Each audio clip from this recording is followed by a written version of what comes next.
Welcome to our channel. ఈ రోజు మనతో పాటు స్టోరీ టెల్లర్ రమగారు ఉన్నారు. నమస్తే రమగారు. నమస్తే జయ. రమగారు, చిన్నపిల్లలు మనము కొట్టినప్పుడు కానీ ఏదైనా ఒక సందర్భం వచ్చినప్పుడు దెబ్బకి దెయ్యం వదులుతుంది అంటాం.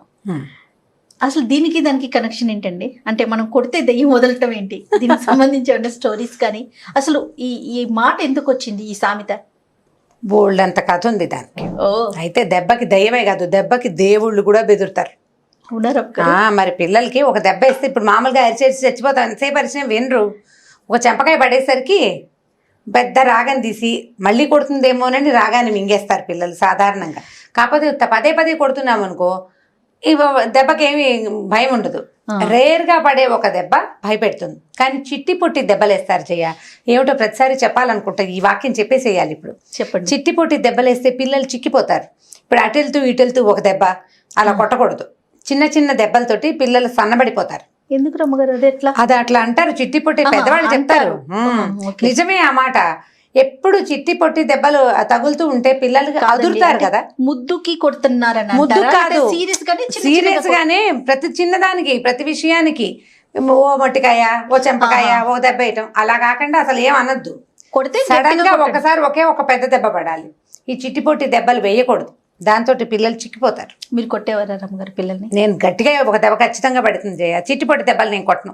ఇప్పుడు కూడా మా వాళ్ళకి మొట్టికాయలు పడుతూనే ఉంటాయి. నాకు బాగా కోపం వస్తే, అంటే వాడు మాట వింటలేదు అనుకో, జుట్టు బాగా అందుతాయి మా పిల్లలు ఇద్దరివి. జుట్టు పట్టుకుంటాను, నాకు జుట్టు పట్టుకుని అది ముద్దు తిట్టడానికి కూడా అదే పద్ధతి. నెత్తి మీద మొట్టికాయలు వేస్తూనే ఉంటాను. అంటే ఎవరు అందితే వాళ్ళకి మొట్టికాయలు పడుతూ ఉంటాయి. కాకపోతే ఈ మొట్టికాయలు వేయటం అంటే గట్టిగా కొట్టడం ఒక పద్ధతి.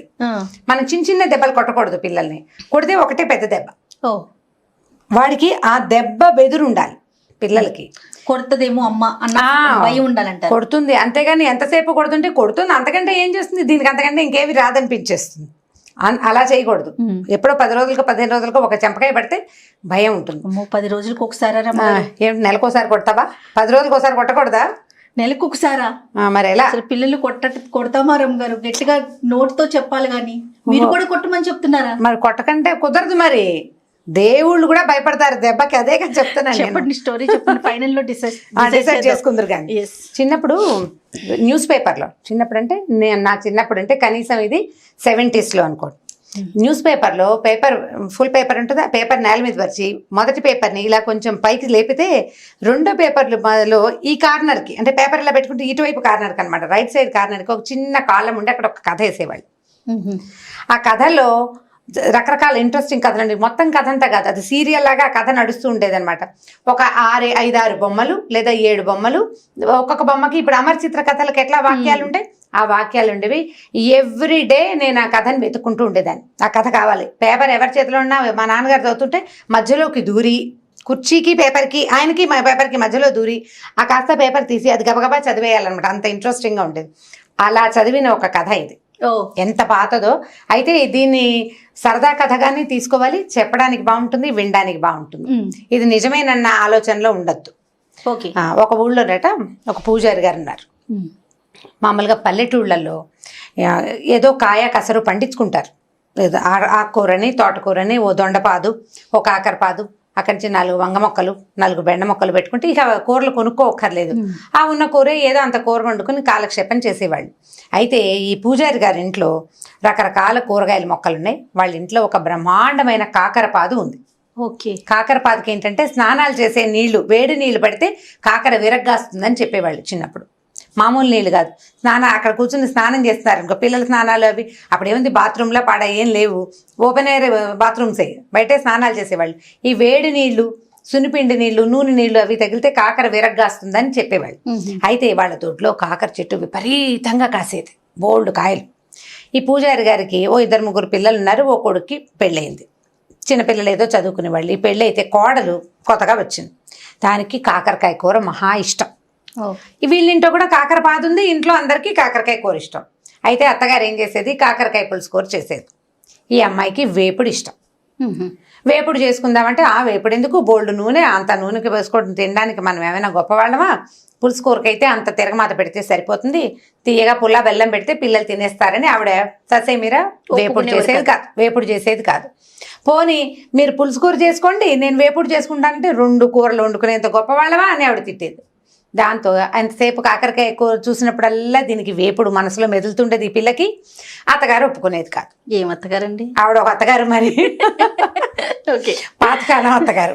అక్కడి నుంచి ఏమైంది, కొన్ని రోజులు ఇలా గడిచాక ఓ రోజు ఏదో కూరండు తిన్నారు. మర్నాడు పొద్దున్నే ఇంట్లో ఉన్న చిన్నపిల్లలేమో బళ్ళోకి వెళ్ళిపోయారు.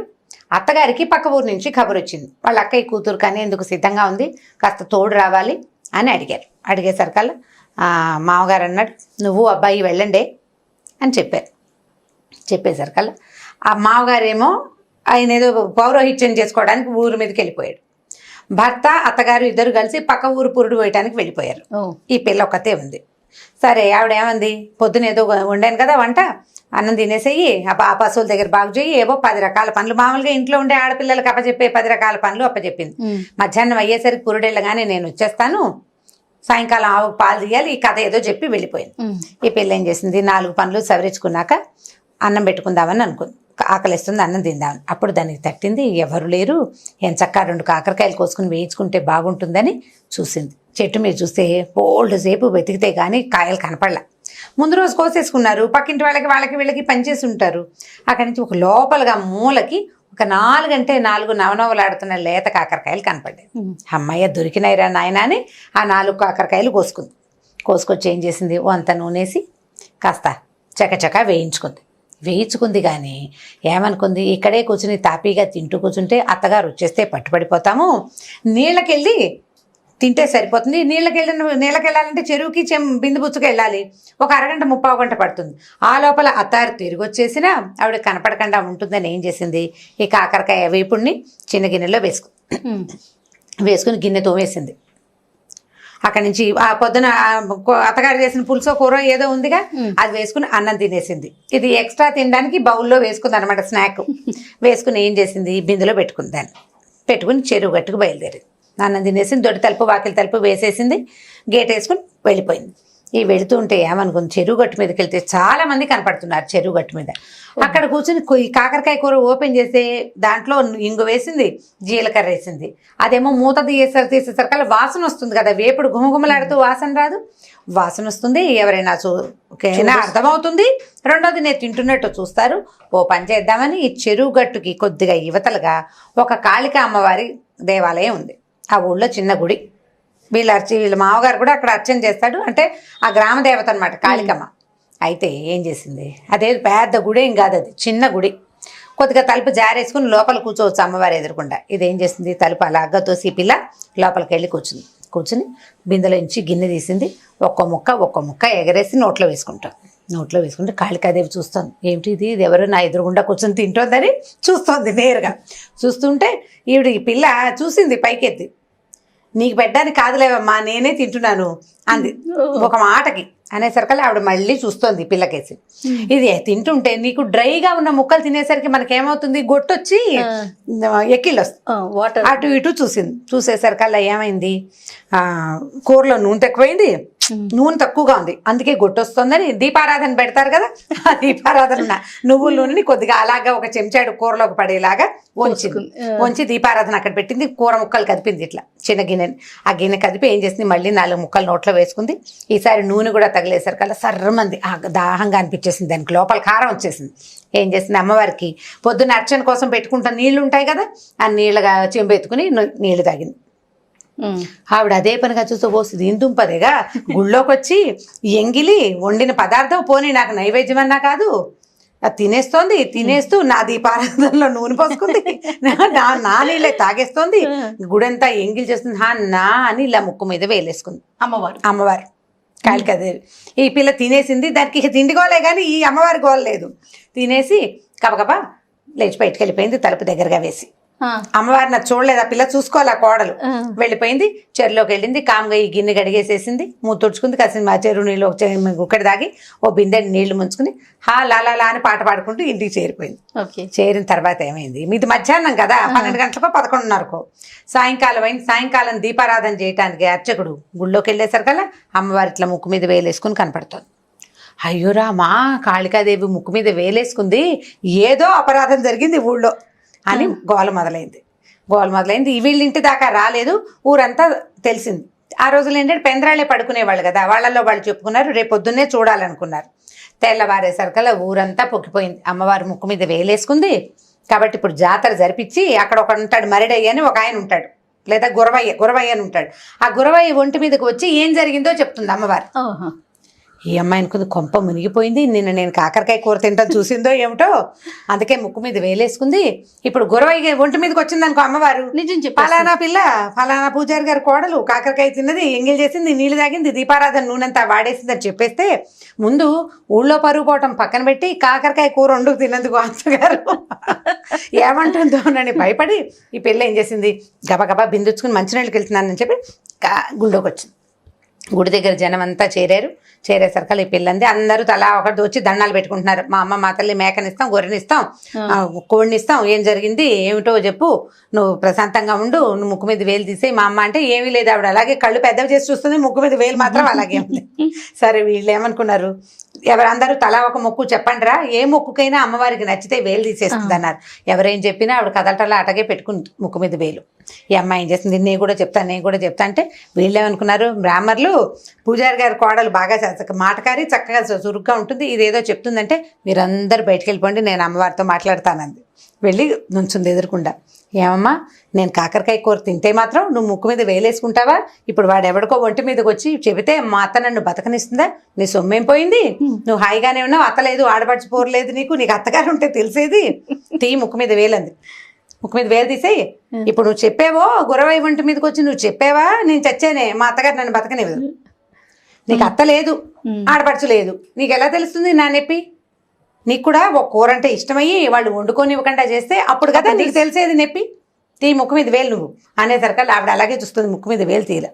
ఇక ఈ పిల్ల కేకలేసింది, చెప్పింది, ఏం చెప్పినా ఆవిడ మాత్రం కళ్ళు అలాగే ఉనిమి చూస్తుంది, ముక్కు మీద వేలు మాత్రం తీయట్లే. పిల్ల కొళ్ళు మండిపోయింది. ఏంటి నువ్వు, నీ గద్దరితనం ఏమిటమ్మా నాకు అర్థం కాదు, నేను కూర వండుకు తింటాను తప్పైతే నువ్వు ముక్కు మీద వేలేసుకోవడం కూడా తప్పే. పాపం పిల్ల పుట్టింట్లో చక్కగా వేయించుకు తినేది, ఇక్కడ పులుసు కూర తినాల్సి వస్తుంది అన్న ఆలోచన లేదు చూడు, నువ్వేం తల్లివి, ఉండు నీ సంగతి చెప్తానని బిందె పట్టుకెళ్ళింది కదా, బిందెలో ఒక గుండ్రాయి పట్టుకెళ్ళింది ఇంట్లో ఇచ్చి. ఆ గుండ్రాయి అవుతుంది, వేలు తీస్తావా ముక్కు పచ్చడి చేయమన్నావా టీ ముందు అనగానే ఆవిడేమనుకున్నా, దిందు పదక ఇది అంత పని ఇంత పని చేస్తుంది, ఎందుకంటే అది చేసిన పనే అలాంటిది. పైగా ఇందరు మనుషులు ఉంటే వాళ్ళందరినీ బయట నుంచోబెట్టి ఇలా పోట్లాడుతుందంటే ఇది ఆ పనైనా చేస్తుందని ముక్కు మీద వేలు తీసేసింది కామ్గా ఆవిడ. దీంతో పెట్టుకోకూడదు, సరేలే అత్తగారు పాపం కూర తినివ్వట్లేదు, ఏదో చేసుకుంది, దాని మాట కరెక్టే కదా అని ఆలోచించుకుని కాళికాదేవి ముక్కు మీద వేలు తీసి కామ్గా చేయి కిందకి పెట్టుకుంది. ఈవిడ అమ్మ ఏం చేసింది, తీసేసిందని అందరికీ చెప్పింది. అందరూ వచ్చి చూశారు. చూడంగానే అమ్మ పూజారి గారి కోడలు ఎంత భక్తురాలు, అమ్మవారితో నేరుగా మాట్లాడి ముక్కు మీద వేలు తీయించేసింది అని చెప్పి ఇక ఆ పిల్లని ఇక మామూలుగా కాదు, నువ్వే రోజు అమ్మవారికి వచ్చి పూజ చేయాలి అమ్మాయి అని చెప్పి ఇక ఎంతో ముద్దుగా చూసేశారు. అత్తగారు కూడా తన కోడలు ఎంత మహాభక్తురాలో తెలుసుకుని అప్పటి నుంచి దానికి ఇష్టమైన కాకరకాయ వేపుడే వండి పెడుతూ అమ్మవారి ప్రధాన గణంలోకి ఈ పిల్లని చేర్చేశారనమాట. ఆ అమ్మాయి కూడా అప్పుడు ఆ క్షణానికి తను తప్పించుకోవాలి కాబట్టి అమ్మవారితో పోట్లాడింది, కానీ అది భక్తి కాకపోవడం ఏం లేదు దానికి. ఆ తర్వాత నుంచి అమ్మవారిని నిత్యం చక్కగా సేవించుకుంది. పూజారి కూడా బాగా, ఈ పిల్ల ఏముంది రోజు గుళ్ళోకి వచ్చి పూజ చేసే వాళ్ళకి సంపద ఆటోమేటిక్గా వస్తుంది. తర్వాత వాళ్ళ కుటుంబం బాగుపడింది. కాకరకాయ ముక్కల ద్వారా ఈ పని చేసింది అనమాట. ఆవిడకి భయం వేసింది కదా, దెబ్బ అంటే దెబ్బ దేవుడికి కూడా గురువే. ఎప్పుడు మనం మామూలుగా తెలుగులో చెప్తారు, సామెతలు చెప్పుకుంటామా, సంస్కృత సామెతలు కూడా కొన్ని మనం చెప్తాం. దండం దశగుణం భవేత్ అని. దండం అంటే ఒక దెబ్బ 10 రకాలుగా పనిచేస్తుంది. ఈ మధ్య వాట్సాప్లో ఎవరో ఒక వీడియో పెట్టారు, వాట్సాప్లో కాదనుకుంటా ఫేస్బుక్లో. ఒక ఆయన చిన్న పిల్లని పక్కన కూర్చోబెట్టుకుని అన్నం ప్లేట్లో పెట్టుకుంటాడు. తన చేతిలో ఒక బొమ్మ ఉంటుంది, ఆ బొమ్మకి అన్నం తినిపించడానికి ట్రై చేస్తాడు. ఆ బొమ్మ తిందు, ఆ కర్ర తీసి టపా టపా టపా కొడతాడు ఆ బొమ్మని. తర్వాత ముద్ద తీసి పిల్లకి పెడితే పిల్ల కిక్కురు మనకండా తినేస్తుంది.